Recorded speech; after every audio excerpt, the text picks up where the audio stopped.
ထမဦးဆုံးအနေနဲ့ကြားလာပြီ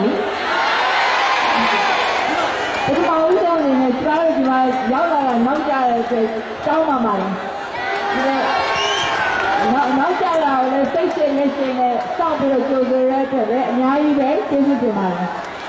ဒီမှာအခုဆိုလို့ရှိရင်တောင်ကုတ်ကိုမရောက်တာ73နှစ်လောက်ရှိသွားပါပြီဟို2000လောက်တုန်းကတောင်ကုတ်ကိုရောက်တဲ့အချိန်မှာအခုတော့မဟုတ်ပါဘူးအင်မတန်မှအခက်အခဲတွေကြားထဲကရောက်လာခဲ့တယ်နဲ့အဲဒီတောင်ကုတ်ကမျိုးလူမျိုးသားများအရင်တုန်းကလည်းစိတ်ဓာတ်ပြေဝစွာနဲ့ကျမတို့အားပေးခဲ့တာအခုတည်းကကျမတို့မမေ့ပါဘူးဒါတော့ထပ်ပြီးတော့ကျေးဇူးတင်မယ်လို့ပြောပြရစီကျေးဇူးတင်တယ်လို့ပြောရဲ့အခါကျတော့ဟိုဘက်မှာနေရဲမှာထိုင်နေရတဲ့ပရိသတ်ကိုလည်းအထူးကျေးဇူးတင်ပါတယ်လို့အရေးထဲမှာထိုင်ရတာနဲ့နေထဲမှာထိုင်ရတာမတူပါဘူးကျမအမြဲတမ်းဒါကိုသတိပြုမိပါတယ်တစ်ခါတလေကျမတို့ဟောပြောပွဲတွေလုပ်တဲ့အခါမှာအင်မတန်မှပူပါတယ်အင်မတန်မှပူနေမဲ့လေကျမတို့ရဲ့ပြည်သူဟာစိတ်ဓာတ်တောင်းတောင်းနဲ့ခိုင်ခိုင်မာမာနဲ့ငြိမ်ငြိမ်သက်သက်နဲ့စိတ်ရှည်လက်ရှည်ကျမတို့အားပေးတာတွေ့တဲ့အခါကျတော့အင်မတန်မှကျမတို့ရဲ့အတွက်တကယ်ကိုစိတ်တစ်ခွက်လိုပဲဖြစ်ပါတယ်လို့ကျမပြောပြစီအခုလိုအချိန်မှာဆိုရင်ပူတဲ့ဘက်ကနဲ့ရိတ်တဲ့ဘက်ကဘလောက်ကွာခြားလဲအဲ့တော့ကျမတို့ဟာပြောင်းလဲခြင်းလဲဆိုတာပြည်သူလူထုတွေဟာအေးချမ်းတဲ့အရေးအောက်ကိုရောက်အောင်လို့ပြောင်းလဲခြင်းတာဖြစ်ပါတယ်လို့ပြောချင်ပါတယ်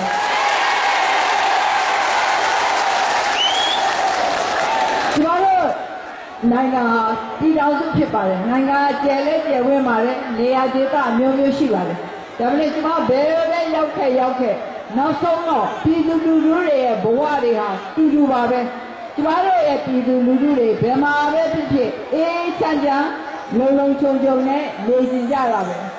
အဲ့တော့ဒီလိုအားလုံးအေးချမ်းချမ်းလုံခြုံနဲ့နေနိုင်ဖို့ဆိုတာဟာအားလုံးတူဝိုင်းပြီးတော့ကြိုးစားမှရမှာပါ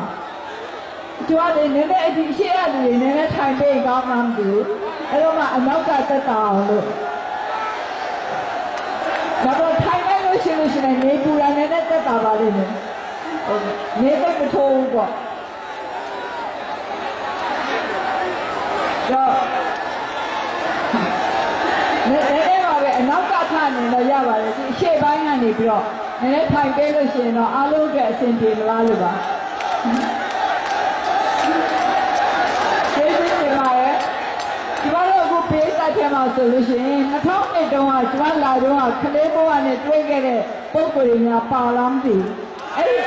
ပါနိုင်တယ်ဘာဖြစ်လို့ဆိုကျမအဲ့ဒီတော့မှတ်မိတာတစ်ခုရှိတယ်ရခိုင်ဘက်ကိုလာတဲ့ခါကျတော့ကျမရဲ့ဟောပြောပွဲတွေကိုတော်တော်များများလာမှကြောက်နေကြတယ်အဲ့ဒီတော့တော်တော်ကိုဒီမိုကရေစီအတွက်လုပ်ရတာဟာအမြဲများတယ်ဒါပေမဲ့လည်းကလေးတွေကဟောပြောပွဲတွေအရှိဆုံးမှထိုင်ပြီးတော့နားထောင်တာကိုကျမအမြဲပဲသတိရတယ်ကလေးတွေကပဲပတ်တိရှိနဲ့လာပြီးတော့နားထောင်တယ်လူကြီးတွေကကလေးတွေအနောက်ကနေနေတာကိုကျမသတိပြုခဲ့တယ်ဒါကြောင့်မလို့အခုလည်းကျမတို့လူငယ်တွေကိုအားကိုးပါတယ်လူငယ်တွေကဆက်ပြီးတော့ကျမတို့ကိုအားပေးသွားမယ်ဆိုလို့ရှိရင်ကျမတို့နိုင်ငံရဲ့အနာဂတ်အတွက်မျှော်လင့်ချက်တွေအင်တာမများပါလိမ့်မယ်ကြားအလောင်းဒီအတန်ရသိချူနေတော့ကျမအတန်မကြားရလောင်းဒီကျမတို့နည်းနည်းလေးနေပြီးကောင်းမယ်ထင်တယ်အားလုံးအတွက်ပို့ပြီးတော့အဆင်ပြေမှာပါအများနဲ့ကျမတို့တူစုဝေးပြီးတော့လုပ်တဲ့အခါကြလို့ရှိရင်အများအတွက်ကျမတို့စဉ်းစားပြီးတော့လုပ်ရပါတယ်ကိုတယောက်တည်းလုပ်ချင်တာလုပ်လို့မရပါဘူးအဲ့ဒါကြောင့်မလို့အားလုံးကနေပြီးတော့တယောက်နဲ့တယောက်ဒါလည်းမုန်းနဲ့နေရာပေးလိုက်မယ်ဆိုလို့ရှိရင်ပို့ပြီးတော့အဆင်ပြေသွားမယ်လို့ကျမထင်ပါတယ်အဲ့ဒီနေရာမပေးခြင်းနဲ့ပြဿနာတွေကြောင့်မလို့ကျမတို့နိုင်ငံဟာအခုတည်းကပြဿနာတွေတက်နေတာပါလို့ကျမပြောနေပါတယ်ဒီတော့အပြောင်းလဲဆိုတာကြောက်စရာမဟုတ်ပါဘူးအခုကျမတို့မျိုးသားဒီမိုကရေစီဖွဲ့ချုပ်ကပြောင်းလဲချိန်ကြမီလို့ပြောတော့တချို့တွေကမကြိုက်ကြဘူးဘာလို့မကြိုက်တာလဲဆိုတော့မပြောင်းလဲခြင်းလို့ပဲလို့ကျမဒီလိုပဲသဘောပေါက်ပါတယ်ပြောင်းလဲရတာကြောက်စရာမဟုတ်ပါဘူးတကယ်ဆိုတာနေတိုင်းလူဘဝဟာပြောင်းလဲနေတာပဲဒီနေ့နဲ့ဒီနေ့လည်းတူတာမဟုတ်ဘူးတော့ကျမတို့တတိရှိနဲ့ပြောင်းလဲရဲမှတိုးတက်နိုင်မှာဖြစ်ပါတယ် ကျွားခုဒီနေ့တန်တွေရနေပြီးဒီဘက်ကိုလာခဲ့တဲ့ခါကျတော့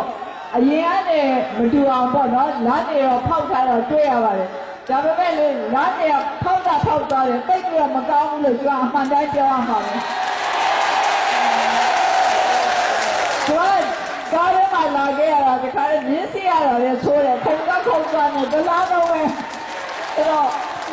ကျွားစဉ်းစားကြည့်တယ်လမ်းဖောက်မယ်ဆိုရင်ဘာပဲလုံးမယ်ဆိုလို့ရှိရင်အစ်စ်ကအမြင့်ဆုံးလုံးတင်တယ်လို့ကျွန်တော်ဒီလိုပဲယူဆတယ်လုံးမှာတော့ကောင်းကောင်းလုပ်လိုက်ပေါ့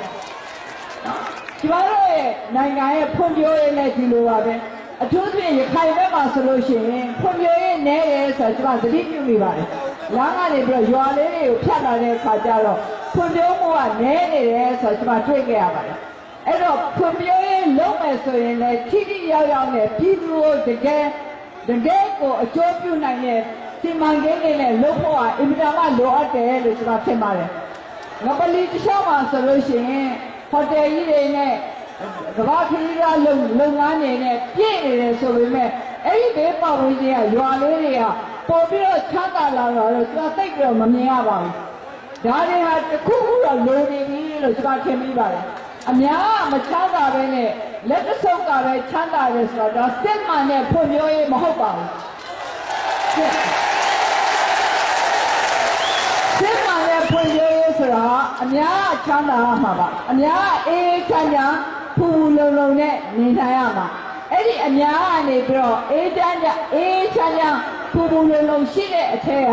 တချို့တွေကအထူးချမ်းသာနေတယ်ဒါကျွန်တော်တို့ပြောကြမလို့ပါဘူးဒါဟာတော့ဓမ္မနိုင်ငံတွေမှာရှိတတ်ပါတယ်ဒါပေမဲ့မဖြစ်ဖြစ်တာလက်တဆုပ်ကပဲအင်မတန်ချမ်းသာပြီးတော့အများနေတော့မလုံမလောက်နေရတဲ့ဘဝဆိုတာတော့နိုင်ငံတကာနိုင်ငံအတွက်အများကြီးသိခါကြပါစေတယ်လို့ကျွန်တော်ပြောချင်ပါတယ်ကျွန်တော်တို့ဒေသဒီမိုကရေစီဖွဲ့ချုပ်ကပုံမှန်လေးလေးပဲကျွန်တော်တို့ပြောပါတယ်ကျွန်တော်တို့ရွေးကောက်ပွဲဝင်ပြိုင်နေဆိုတာဟာအစိုးရဖွဲ့ခြင်းလို့ပါ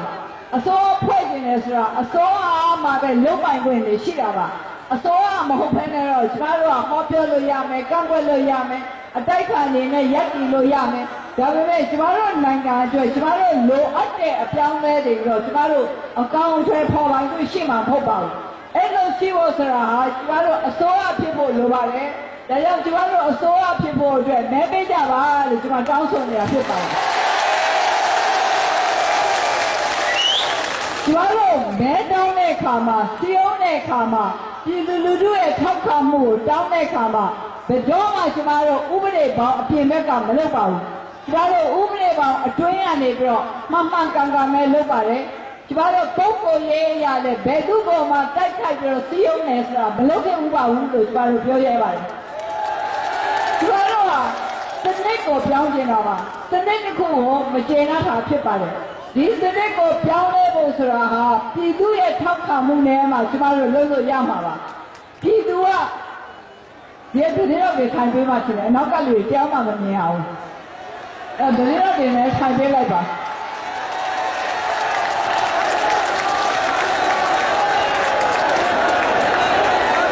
ခံလိုက်ပါ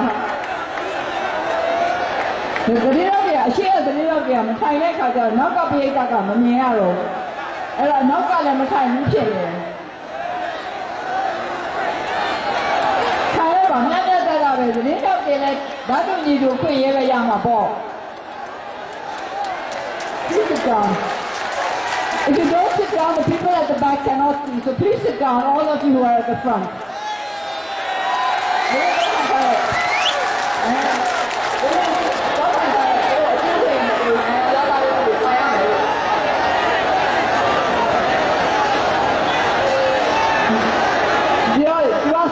John is the way. John,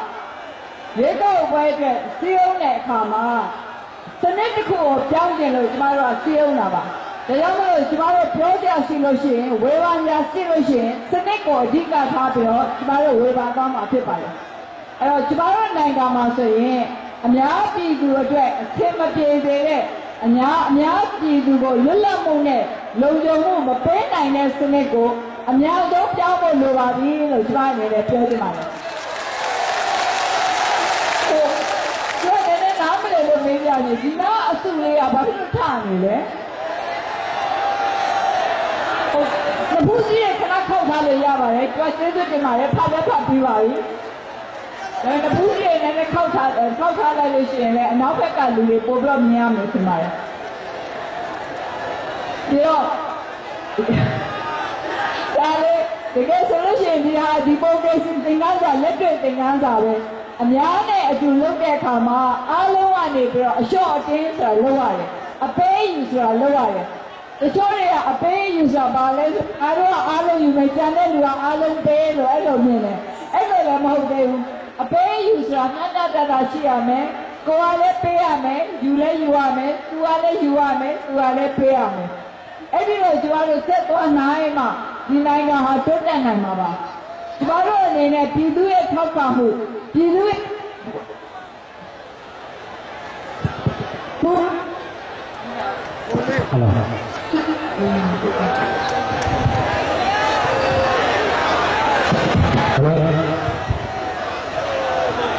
ပြည်သူရဲ့ပူပေါင်းပါဝင်မှုမရှိဘဲနဲ့ကျွန်တော်တို့ဘယ်လိုမှတိုးတက်အောင်လုပ်ပေးနိုင်မှာမဟုတ်ပါဘူး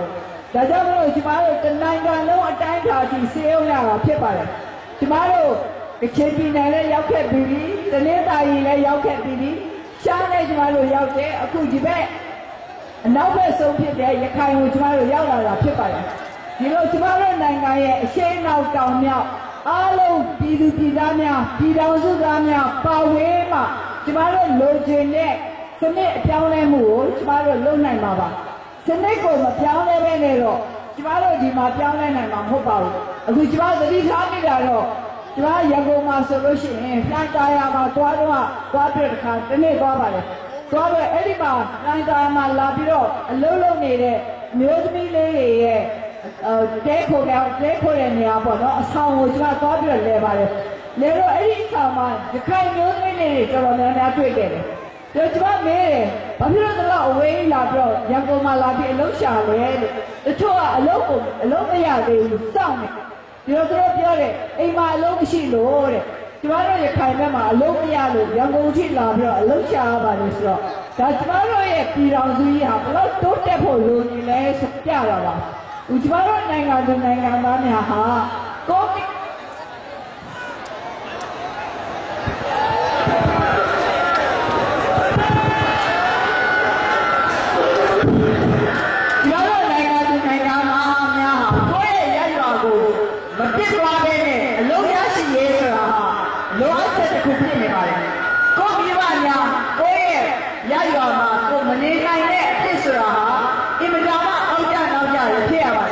တချို့ဆိုလို့ရှိရင်တခြားနိုင်ငံမှာတရားဝင်တော်မဟုတ်ဘဲနဲ့သွားပြီးအလုပ်လုပ်ရတယ်အလုပ်လုပ်ပြီးတော့အိမ်ကမိဘတွေကိုပံ့ပိုးဖို့အတွက်ကြိုးစားရတယ်အဲ့ဒါနဲ့အောင်မြင်တဲ့အခါအောင်မြင်တယ်မအောင်မြင်တဲ့အခါမအောင်မြင်ဘူးဒီတော့ကျမတို့အားလုံးလုံချုံရှိဖို့ဆိုရင်စနစ်ကိုပြောင်းဖို့လိုတယ်ဆိုတော့ကျမတို့ထပ်ထပ်လေးပြောနေရတဲ့ကိစ္စပါအဲ့တော့ပြောင်းနိုင်ဖို့အတွက်ကျမတို့ကူညီကြပါလို့ကျမအနေနဲ့မေတ္တာရပ်ခံချင်ပါတယ်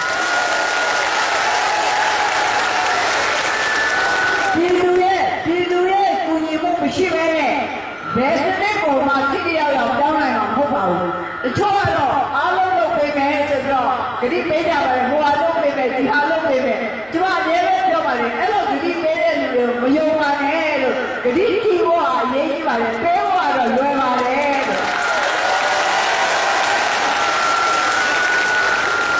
ကျွန်တော်ဂတိဆိုတာဟာလွယ်လွယ်ပြရမယ့်ကိစ္စမဟုတ်ပါဘူးဒါကြောင့်ကျွန်တော်အနေနဲ့အများနဲ့ကြိုးစားမယ်လို့ကအခြေခံပြောတာပါကြိုးစားမယ်လို့ပြောခြင်းဟာ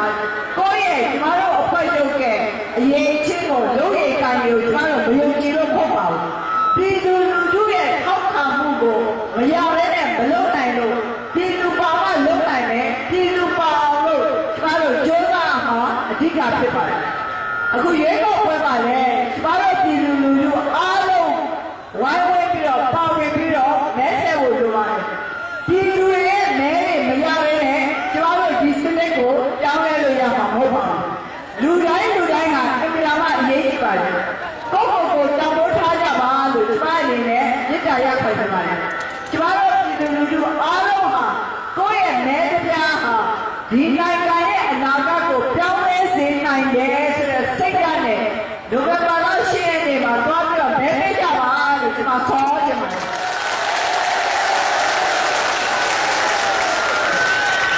နေသေးမှာပါလို့လေကိုယ်တိုင်လုပ်ရမှာပါကျမတို့ဖွဲ့ချုပ်နေနဲ့လုပ်ပေးနိုင်လို့ရှိရင်လုပ်ပေးကြပါလေဒါပေမဲ့ကျမတို့ကလုပ်ပေးပိုင်ခွင့်မရှိပါဘူးကိုယ့်ရဲ့နာမည်မဲဆန္ဒရှင်စင်းထဲမှာပါဖို့ဆိုတော့ကိုယ်တိုင်လုပ်မှပြင်မှာဖြစ်ပါတယ်နောက်ပြီးတော့လည်းမဲသွားပေးတယ်ဆိုတော့လေကိုယ်တိုင်သွားပြီးတော့ပေးမှဖြစ်ပါတယ်အဲ့ဒါကြောင့်ကျမကတော့ပြည်သူလူထုကိုဆောနိုင်လို့မြစ်တာရခံနိုင်လို့လုပ်နိုင်တာပါပါဝင်ကြပါကိုယ့်ရဲ့အနာဂတ်အတွက်ကိုယ်ဆုံးဖြတ်ချက်ကိုချကြပါကျမတို့အခုလာမယ့်ရွေးကောက်ပွဲမှာ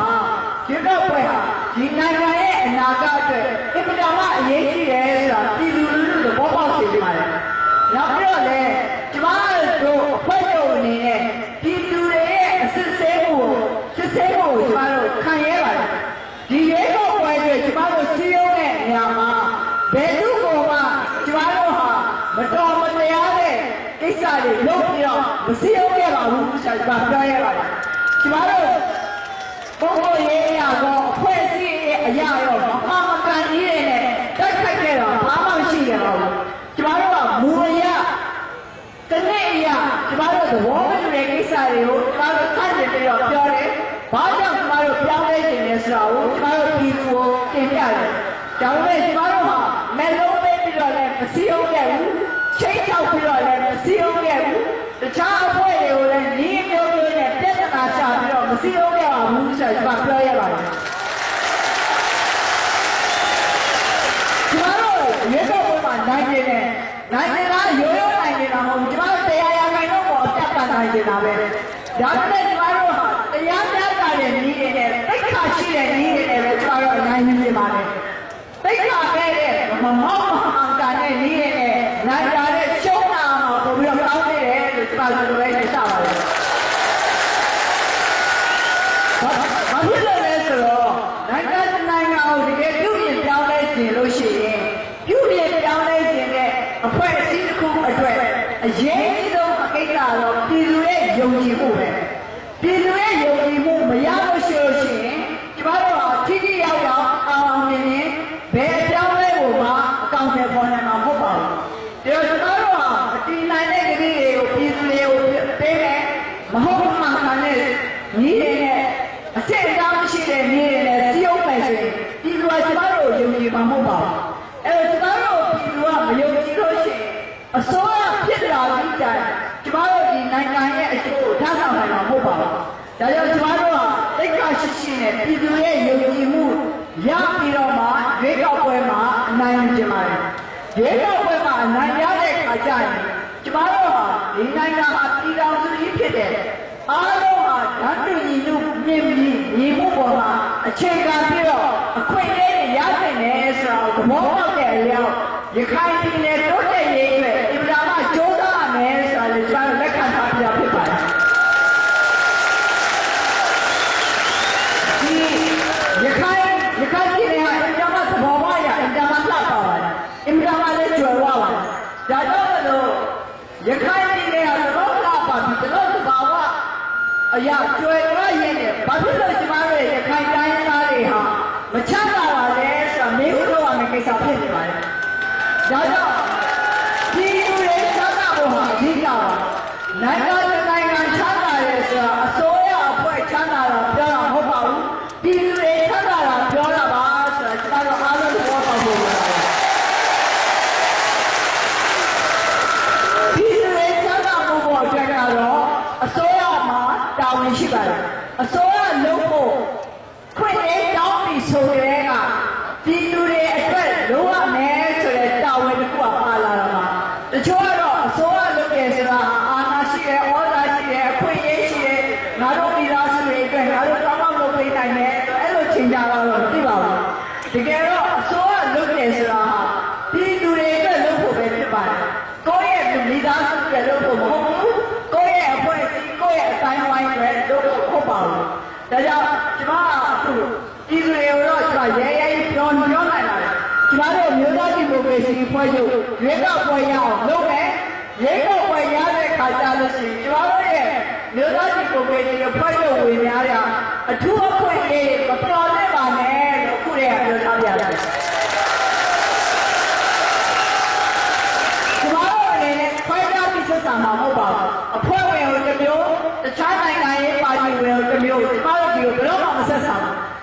ရှိတဲ့အစိုးရဆိုတော့ဒီလိုမလုပ်ပါဘူးသိက္ခာရှိတဲ့အစိုးရဆိုတာနိုင်ငံသားတွေအားလုံးကိုကြောသားရင်သားမခွဲဆက်ဆံရမယ်ကိုယ့်ရဲ့ပါတီဝင်ကြတော့တစ်မျိုးလူများပါတီဝင်ကြတော့တစ်မျိုးဆိုတာဒါဟာတကယ်ဒီမိုကရေစီစိတ်ဓာတ်နဲ့လည်းမကိုက်နိုင်ဘူး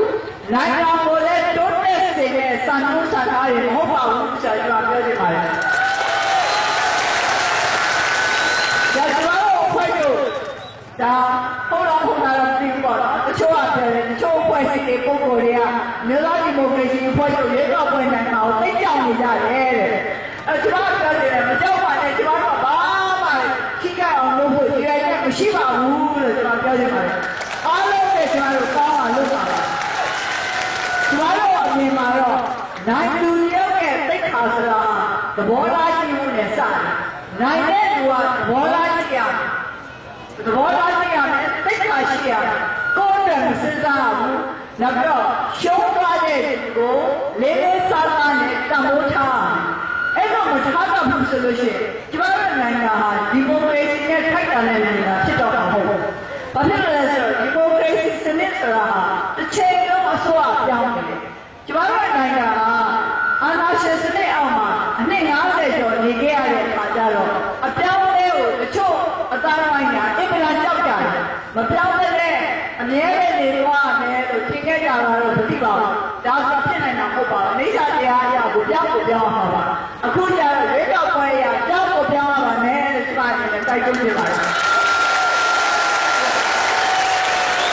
ဒီတော့ကျွန်တော်တို့ရဲ့ပြည်သားတွေကနေပြီးတော့အားလုံးဝိုင်းပြီးတော့အိဋ္ဌတရားနားလည်တဲ့လူတွေနားလည်သွားအောင်လို့ရွေးကောက်ပွဲမှာမြို့သားဒီမိုကရေစီဖွဲ့ချုပ်နိုင်အောင်လုပ်ပေးကြပါလို့ဒီမှာနေနဲ့ဆော်ပါတယ်။အစိုးရအပြောင်းလဲဆိုတာကောင်းပါတယ်ပြည်သူတွေလည်းကောင်းတယ်အစိုးရတွေလည်းကောင်းတယ်ပြည်သူတွေကောင်းတယ်ဆိုတာဘာလဲဆိုတော့ပြည်သူတွေဟာအစိုးရတွေကိုပြောင်းပိုင်နေရှိတဲ့အခါကျတော့အစိုးရတွေကပြည်သူကိုလေးစားပြည်သူချမ်းသာအောင်လို့ကြိုးစားပေးရတယ်ပြည်သူတွေအကျိုးမပြုနိုင်တဲ့အစိုးရများဟာနောက်လေးတော့ဘယ်မှာပြောင်းမှာပဲဆိုတော့သိနေတဲ့အခါကျတော့သူတို့စိတ်ထဲမှာကိုယ့်အတွက်ပဲစဉ်းစားလို့မရတော့ဘူးတိုင်းပြည်သားတွေလည်းစဉ်းစားရမယ်ဆိုတာကိုနားလည်လာတာအစိုးရတွေအတွက်ကောင်းတယ်ဆိုတာဘာလဲဆိုတော့ပြည်သူတွေကထိန်းထားလို့ရွေးကောက်ပွဲကြီးနဲ့ဒီမိုကရေစီကြီးနဲ့ငါတို့အကျိုးအတွက်မလုပ်ရင်ငါတို့ဖြုတ်ချနိုင်တယ်နော်ဆိုတဲ့ဟာနဲ့ထိန်းထားတော့အစိုးရတွေကလည်းပို့ပြီးတော့အဆင့်မြင့်လာတယ်ပို့ပြီးတော့အရေးကြီးကောင်းလာတယ်ဘာဖြစ်လို့လဲဆိုတော့အရေးကြီးကောင်းမှအဆင့်မြင့်မှနိုင်ငံကိုအကျိုးပြုမှနောက်ရွေးကောက်ပွဲမှာနိုင်ပါလားဆိုတာကိုသဘောပေါက်လာလို့အခုတော့သဘောပေါက်လဲအောင်မပေါက်သေးလားမသိဘူးပေါက်ပြအောင်လုပ်လိုက်ရကြောက်ဆိုအဲ့တော့အစိုးရတက်ကောပြည်သူတက်ကောကောင်းတဲ့စနစ်ဖြစ်တဲ့ဒီမိုကရေစီရကျမတို့နိုင်ငံမှာလိုအပ်တဲ့အပြောင်းအလဲတွေကိုညံ့ညမ်းဆန်းဆန်းအကောင့်တွေပေါ်ကြအောင်လို့ကျမအနေနဲ့ပြစ်ဒဏ်ရခိုင်နေပါတယ်ကျမတို့ပြည်သူတွေနဲ့တွေ့ဆုံပွဲဆိုတာဟာသိမရပါဘူးအထူးသဖြင့်ဒီလိုတောင်ကုန်းလိုဝေးကားတဲ့နေရာကိုကျမတို့ရန်ကုန်ကနေလာပြီးတော့ဒီကပြည်သူတွေနဲ့တွေ့ဆုံဖို့ဆိုတာအင်တာနက်ရတော့ရခဲ့ခွင့်ပေးပါအဲ့တော့ကျမတို့ချာပြည်သူတွေနဲ့တွေ့ဆုံပွဲတွေမှာလုပ်တဲ့အတိုင်းပဲဒီမှာလည်းကျမပေးကြတဲ့နေပြီးတော့ပေးခွင့်များကျမတို့ဖိတ်ခေါ်ပါမယ်